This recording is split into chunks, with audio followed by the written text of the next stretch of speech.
There was a time when I was around really famous people.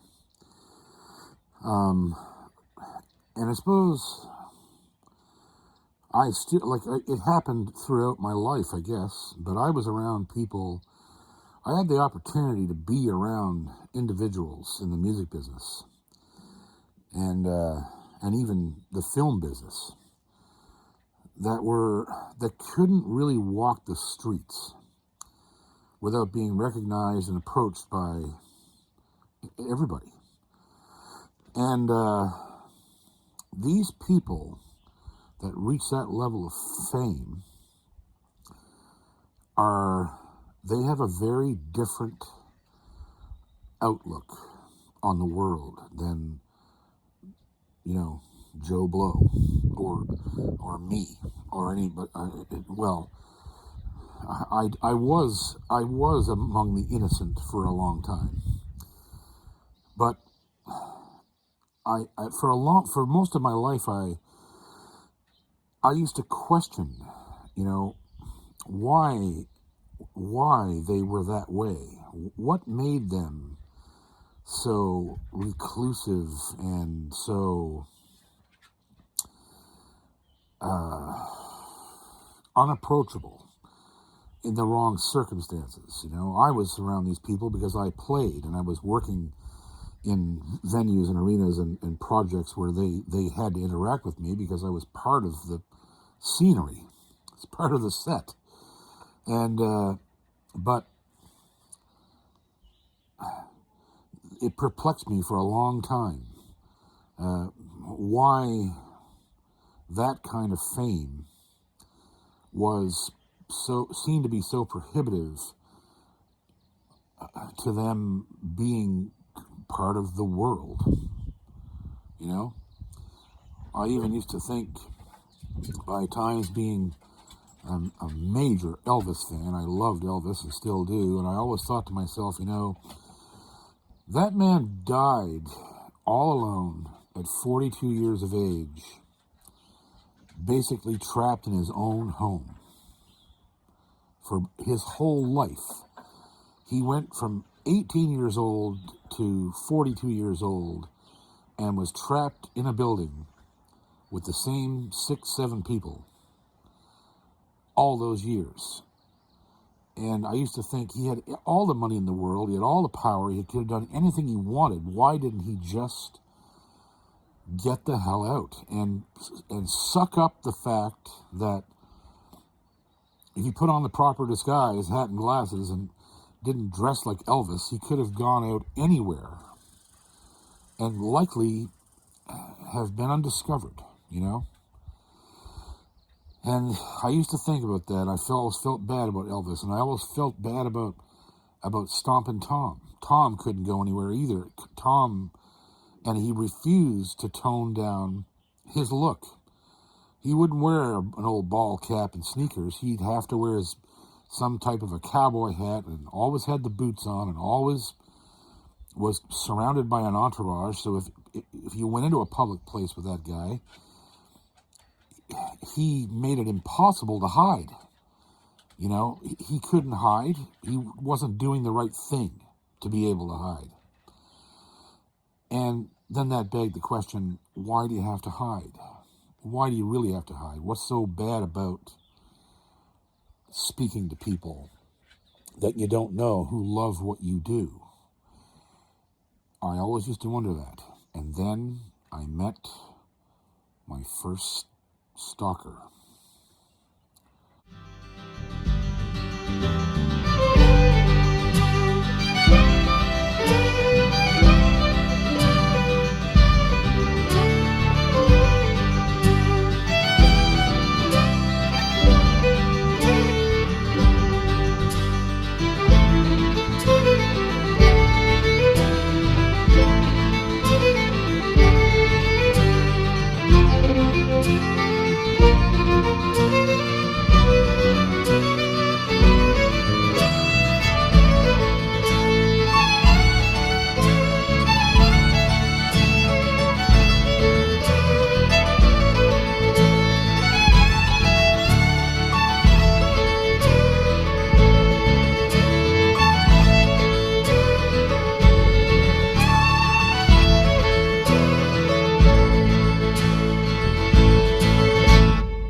I should start this off by saying that there's a difference between stalkers and, I guess, what they call now a super fan or an uber fan. Super fans are people who just become obsessed with your music, and they do everything in their power to support you. I have many of them, and they now, mind you, they'd give anything to be in a room with you, but they don't mean you one bit of harm. They're just beautiful people who make some kind of a spiritual, mental, emotional connection with your output that causes them to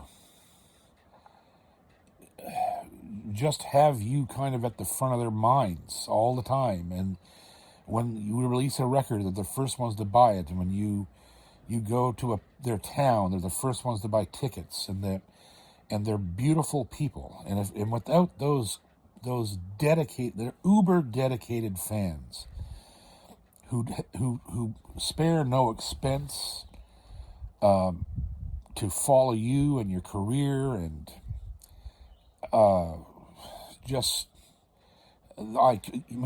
artists couldn't live without those people. Those are the real deal, and they've made my life a better place. Though that type of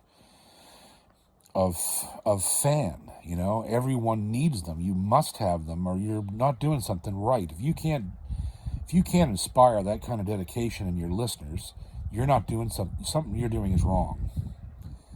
And I've been really blessed with a lot of those people. Now, on the other side of the coin, unfortunately, there are people who are stalkers. They follow you and haunt you, not because they mask what they're doing with super fandom, but what really is going on is they have a mental issue. There's something wrong, and their obsession becomes intrusive and frightening and sometimes violent.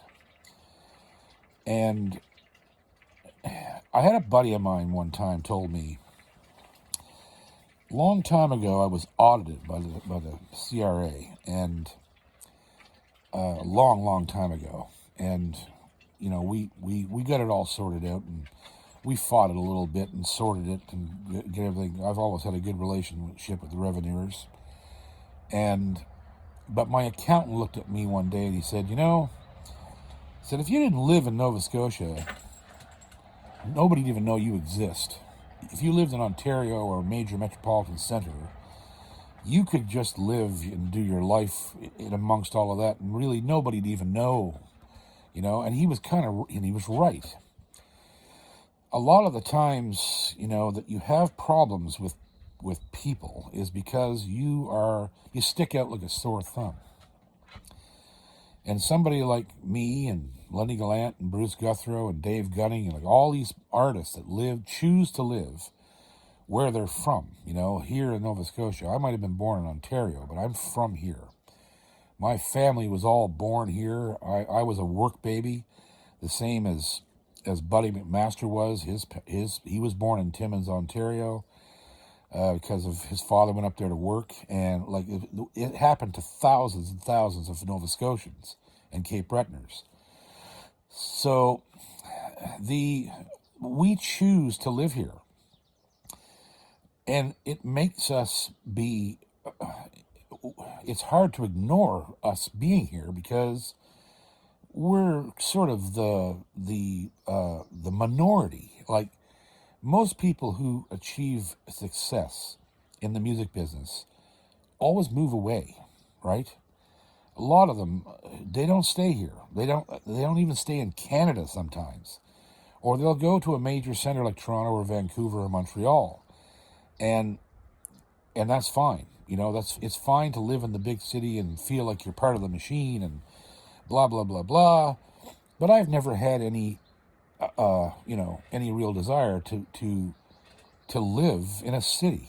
Or the only place I would have lived other than here is only a couple places. I would have lived around Nashville if I could have at one time. I would still probably have a place there outside the city somewhere if I had the money and time. But if I chose my other place to live, it would be in Scotland. Shetland specifically, but anywhere in Scotland or Shetland, I would live there in a heartbeat because it's isolated. And that brings us right back to the square one of this episode. Now, when I was coming up in this business, I'm a folky man. I play folk music, Americana. Sometimes you could call it country, whatever. I'm an acoustic musician who emulates people like Gordon Lightfoot, maybe Chris Christopherson. Like the idea that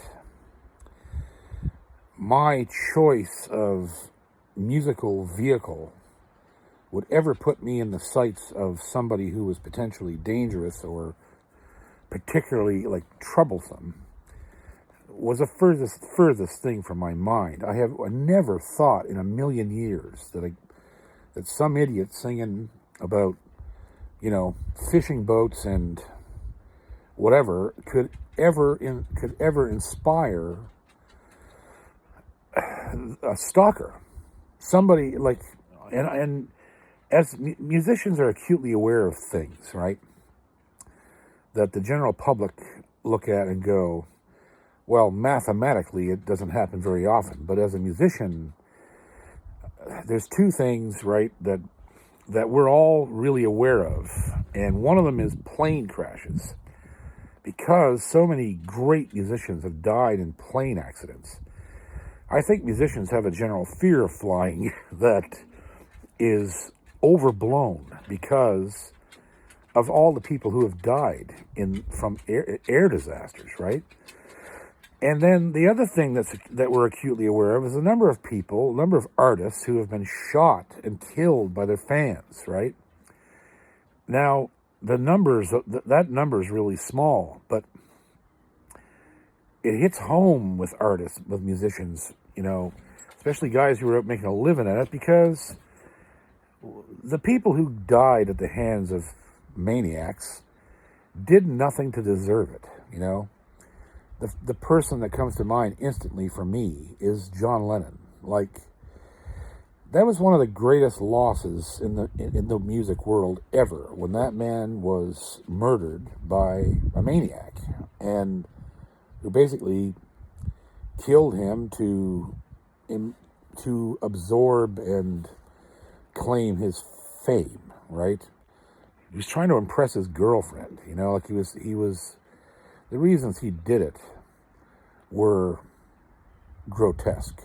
And so that's just one example. There's been many people who have succumbed to stalkers becoming violent, and there's been, not only musicians but actors and Jodie Foster and there's just so many that these strange issues that seem to happen to musicians a lot, and the numbers actually indicate they don't happen hardly at all, but it feels like a lot to us. Because, we look around and we say, okay, well, where's Patsy Cline? Where's Jim Reeves? Where's, Jim Croce? Where's Stevie Ray Vaughan? Where's Buddy Holly, Richie Havens, the Big Bopper? They all died in plane crashes, And so it's a weird psychology. And it's something you force yourself not to think about because you have to live in that world. And it's almost like a curse, it's like a superstition. It's like, if I think too much about this, it could happen to me. So when I first encountered my first real stalker. It happened real quick and unexpectedly. I had no idea what was happening. There was a gig in a bar in Burnside for the ECMAs. It was me and my crew and the Ennis sisters, and it was a very large venue, famous country music venue. And we had to go in there several times over a couple of days to rehearse the show and do sound checks and whatnot. And so when I arrived there, the guy at the bar looked at me and said, "There's been somebody calling here for you." I said, "Oh yeah, who would call here?" And the guy said, "Well, I don't know. It's some woman, and I think she's calling from a payphone because we star 69'd it and couldn't, there was nothing attached to the number, and she keeps asking if you're here." And I'm like, "Well, what's her name?" "Well, she won't give us her name." So I said, "Okay, fine, And so I walked into the venue, and I noticed there was not a soul in there but us and the Ennis sisters, and there was this woman sitting at the back of the room at a table all by herself, and she had kind of a medium-sized purse on the table in front of her. And I just didn't pay any attention to her. I thought she might have been with the Ennis sisters, but she wasn't, it turns out. And she sat there kind of staring at us, and we did the sound check, and we did everything we had to do. And I walked back into the little bar room part of the place off to the side, and the bartender looked at me and said, "That's her." And I said, "How do you know?" He said, "I just know." And so apparently this woman freaked this guy out somehow, and I was about to find out how. So I'm standing in the bar room, and all of a sudden I turn around, and she's right behind me. So close to me that I almost bumped into her when I turned around. And she's got her purse in front of her, and she's looking up at me, and she's got this weird look on her face. And she goes, "I'm more famous than you."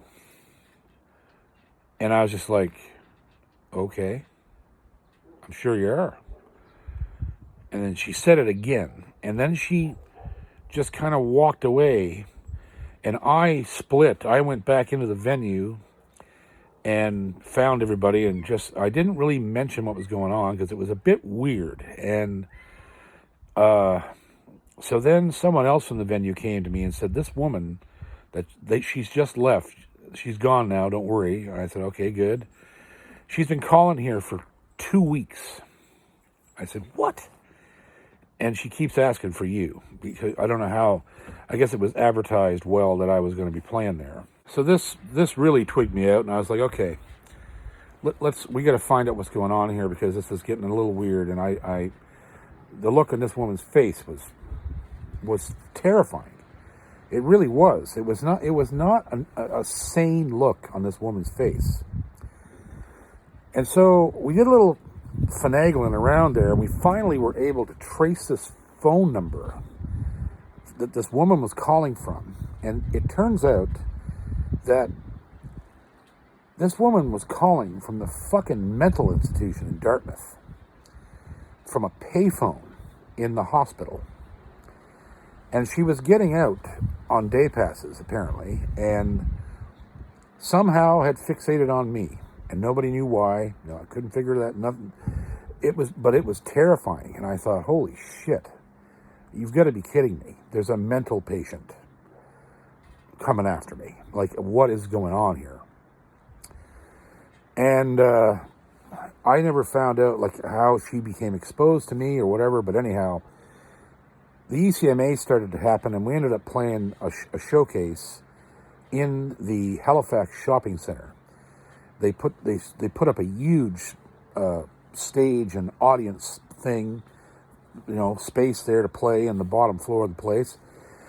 And this is back in the days when there were record stores in the mall, HMV and Sunrise and Music World and all these different places. And I was nominated for a couple of awards or something, and so we did a show at this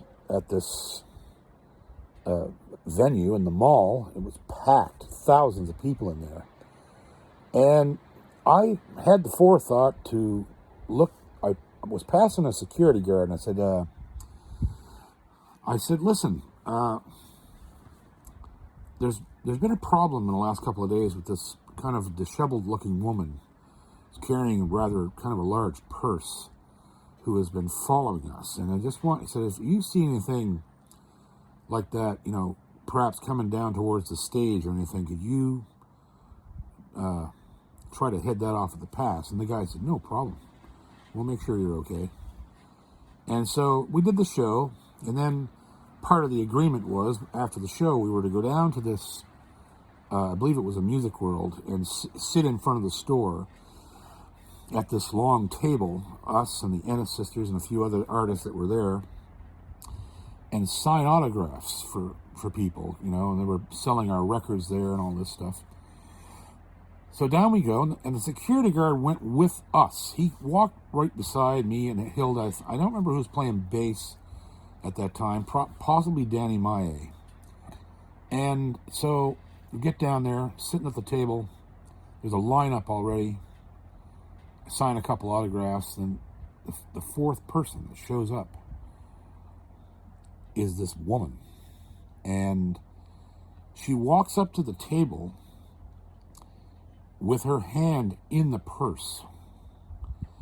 And she looks at me and she's actually just sort of staring at me with this wild-eyed kind of, I don't even know how to describe it. It was terrifying, really. And I had a good reason to be terrified. Because she looks at me again and says, I'm more famous than you. And she had her hand in the purse, and the security guard saw this, and he grabbed her. And out the hand came out of the purse with a gun. Now, in the scuffle, they got her out of there. In the scuffle, come to find out, it was a starter's pistol. But it was still a fucking gun. It could have been a real gun. And, it's really, when I think about that moment, I kind of just what happened in that moment? Did someone almost kill me?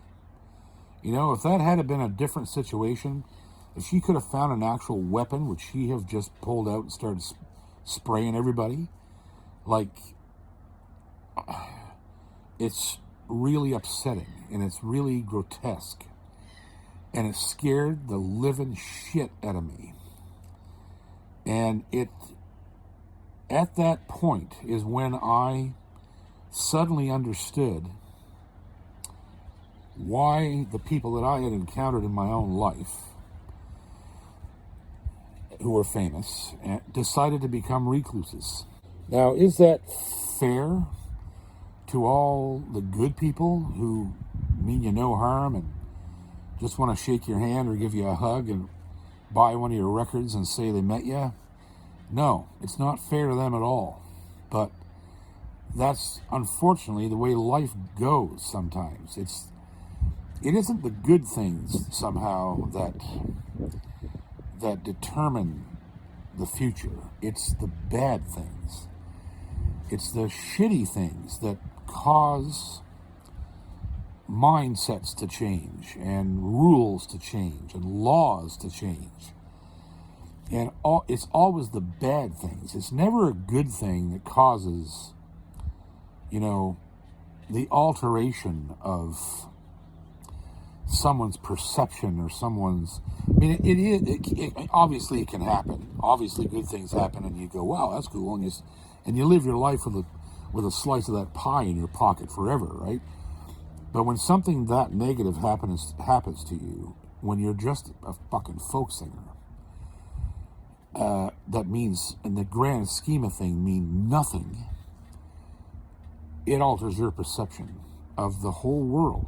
It's like, okay, obviously there are people who can't fucking handle themselves, and you're in danger. There's people out there like that. And sadly, it was not the last time, by far, that I ever came into contact with people who were... No one ever did that. Like, no one ever physically threatened my life again, but it was evident several times with several different individuals afterwards that their obsession could turn dark real fast. And so, yeah, there was a lot of it over the coming years from that moment. There were individuals who were just scary. They were obsessed, and they followed me, from town to town, showed up at really weird times and weird places and made strange comments, and some of it was, there were people who were convinced there was a romantic possibility between me and them. There was people who, just all manner of things, And for a guy who has no commercial popularity, I had a very large number of these people come into my life over the years. Some of them I dealt with for years before they finally fucked off, And sometimes the worst thing you could do to these people is be rude and tell them to piss off. So there was a lot of times when people were coming around, these individuals, it was like, well, you can't say anything, because if you do, and yeah, and I don't know. It's a weird thing, It's something that you can't describe it. It doesn't seem to make any sense. It serves no purpose in the greater good. It's just people being idiots, and it's really unfortunate because they are the huge minority. They are the 1%, and it fucks the other 99, because I know for certain fact that I've probably missed out on tremendously good relationships and friendships with fans that could have become good friends, and I've pushed that away a lot of times, thinking, now what if this starts out great and then all of a sudden it's not? So, in a way, I got to kind of apologize to all my fans who I always try to be nice to people, no matter what. And some of those people have indeed become close friends, just because, your antennas are up and you meet people and you go, this guy's a really good guy or gal or whatever. And things go as normal. But I know a lot of people who deserved more attention from me, were only given, a cursory introduction and meeting at a show or whatever, and I didn't take the time to become more personally involved with them and their story and what they were trying to tell me, and why I mean so much to them. And I regret that. I regret that has happened for a good number of years, 30 years almost. But, then there's the people that follow me who understand why, that I am the way I am, and the way many artists are the way they are, and they just take it all in stride and go, whatever, fuck you, and they're your buddy because they get it and they don't care, and that's like the majority of people, right? So, if there's anybody out there who ever felt slighted by me, I sincerely apologize because it's an occupational hazard. Apparently, I'm not alone in this. Every single person that I know in this business has come across these type of people. These people are dangerous, or can potentially be dangerous, and it's we all deal with it in our own way, and perhaps building a giant wall around yourself and keeping it there is not the best way, but it's the way that makes you feel secure enough, to keep going out and doing your job. And my job is to entertain people. I'm trying to connect with people through what I play and sing and write, and that's the only mandate that really matters to any artist, I think. Doesn't matter who it is. Ultimately, that's the only goal. And I'm thankful for the friends I've met in this business, and I'm thankful for the people who were respectful of the wall, who know the deal. Yep, with very great pleasure to meet you, Mr. Cormier, blah, blah, blah. Shake your hand, get your autograph. Thank you so much for everything. And they back off because they know. Now imagine, it's funny. I talk about this all the time a lot with people. It's like, okay, so if you're a plumber, does somebody shoot you because they want to be as good? They think you're too famous as a plumber? Or if you're a house painter, does somebody get you to give them your autograph? You know what I mean? It's, in my opinion, being a musician and entertainer is just like any other job. It's a craft that you learn and practice and get really good at. And the same as a carpenter or a doctor or a lawyer or a garbage collector or a landscaper, or I don't care what you do. You didn't just do it. You know what I mean? You have to work hard at any vocation. But somehow, because we trade in the commerce of emotion and storytelling, right? In immortalizing things for the world to hear, you know what I mean? That changes the dynamic between us and everybody else. And it's why people get put on pedestals, and it's why, and I don't agree with any of that. I don't want to be higher or better than anyone. And probably, this life and music session is almost like a psychoanalyst, like going to therapy for me, because as I talk about these things, I realize a lot of things, and that's probably the most disturbing thing to me about the whole idea of having a stalker, is that I don't deserve that. I haven't contributed anything to the world, in my opinion, that's important enough for someone to go crazy over. You know what I mean? I'm just a musician. I'm just a singer and a songwriter. I try to be. I'm a pretty good guitar player. I've worked a whole life at it. But I don't deserve that. I didn't earn that type of adulation. And I don't think any of us have, except a scant few people, right, in this business who have altered the whole world.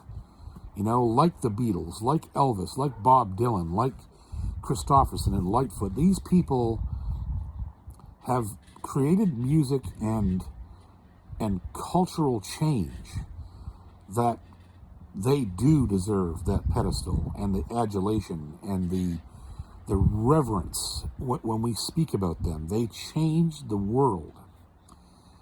Everyone else is just behind. You know what I mean? They're in the background trying to do the same thing. And sometimes you can make a living at it. And that's what I did. And that's what a lot of us do. we'll never really change the world. We may change small parts of it. But on the other side of the coin, some of the things that we do as, small independent artists can save one life, can change the attitude of someone for the better, can tell a story to the world that no one else could tell because it's not part of pop culture, but it's important to a small group of people or even an individual. And when you tell the story of the individual, the other people in the world who have experienced the same thing come forward, and then suddenly there's a network and a group formed of people perhaps suffering with something that's ignored by media, by the general public. So even if I never enter any hall of fame or anything like that, it doesn't matter, because I know I have changed individual lives with what I've done, and so has all my friends. Every artist that I know in the East Coast have all managed to affect, they've managed to change people's lives, some people's lives, for the better with what they've done.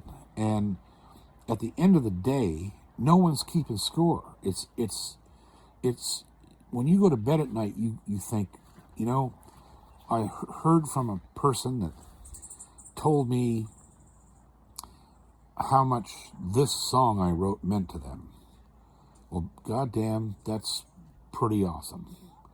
That's worth more than money and worth more than all these things. That even one person looks at what you do and it changed their life for the better. It gave them a better understanding of a problem or an issue or something in their own lives they couldn't resolve. Man, it's complicated. It's really complicated.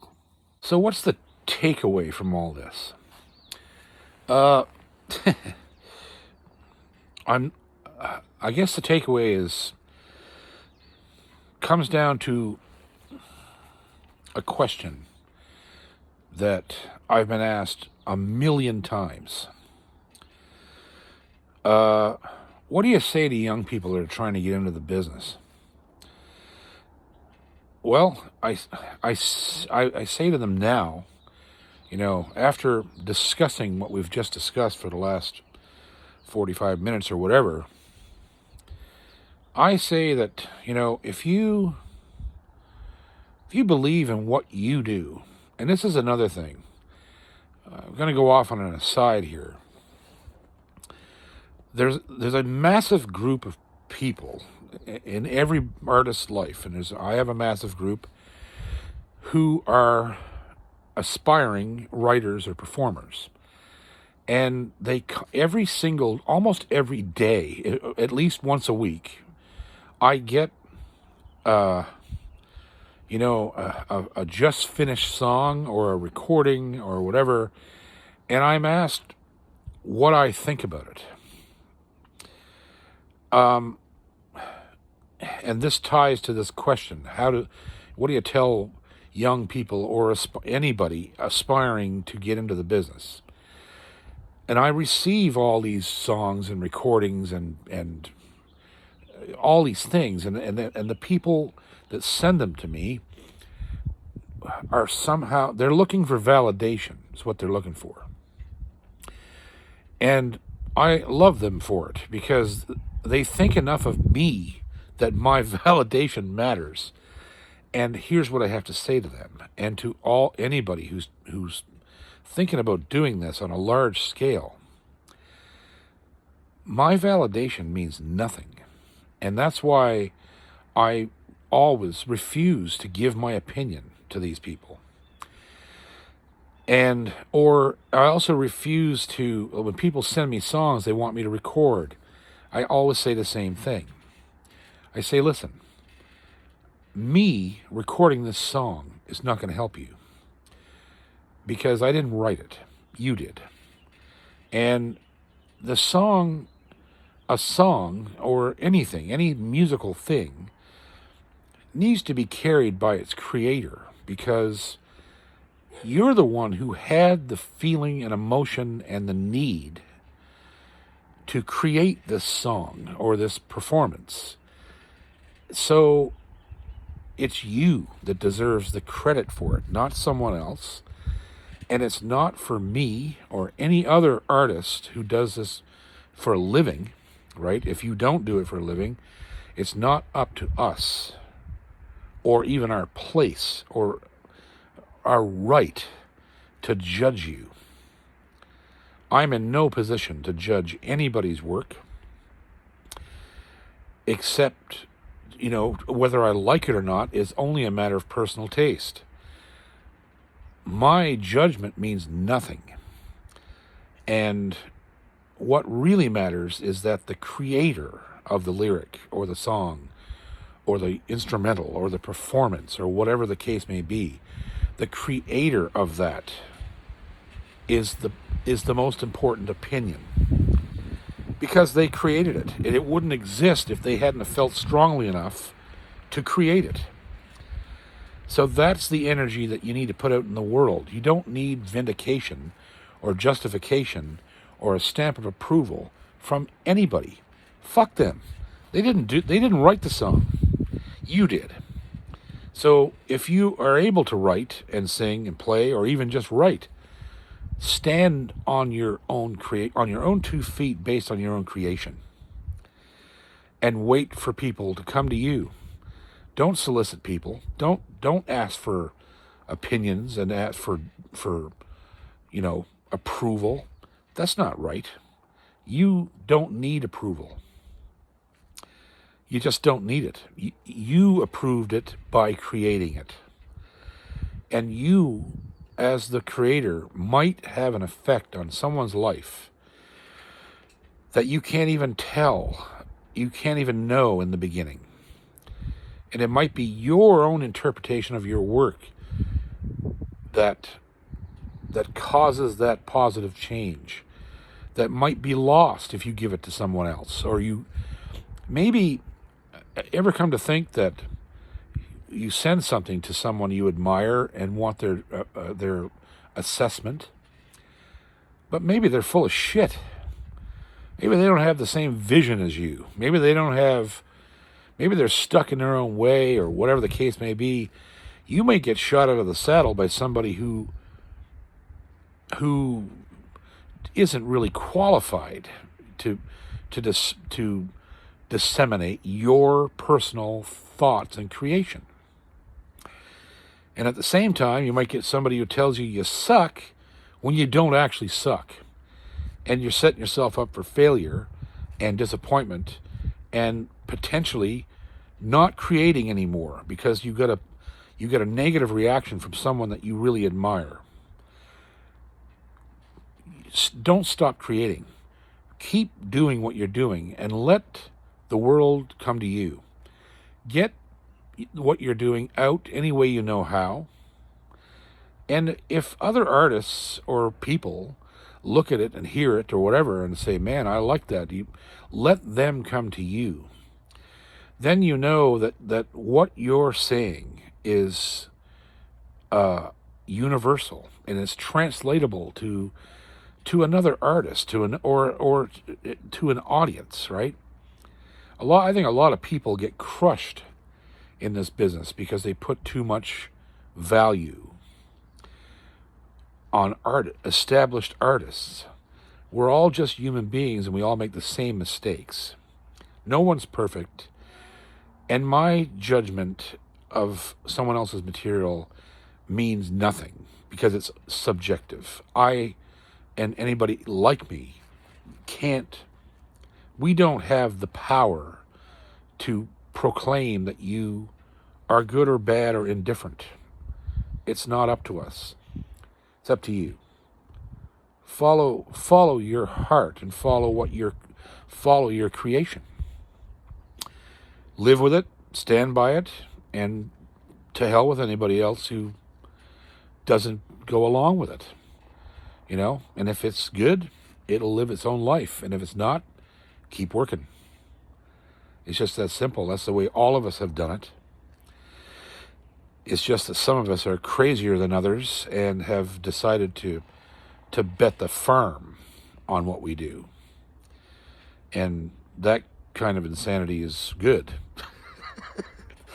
If you're successful at it, like we have been, a lot of people have been, But I bet the farm on my talent. Always did. Always just said, okay, well, I'm not going to put any safeguards anywhere. I'm just doing this. I don't care. And it worked out. It doesn't work out for everybody, but I was lucky that it worked out for me. And I hope you have the same luck, And I hope that we can all, as I've said a million times in this thing, that we can all just be kind of better people. We really need to work on ourselves. And I think it's going to happen. I have faith. I still have faith, even with all the negative things that were in this episode and the things that I talk about in this episode. I still have faith in us. Humans have the capacity to do better. And hopefully, if some little thing that I did brightens your day and makes that process easier, to just be more, whatever, that'll help you be happier, have a happier, more, emotionally productive life, then I'm glad about that. And I'm glad about anybody who can create things that can do that. It doesn't matter the scale of it. If you affect one person or 1 million person, your job is done, right? And that's what we have to remember.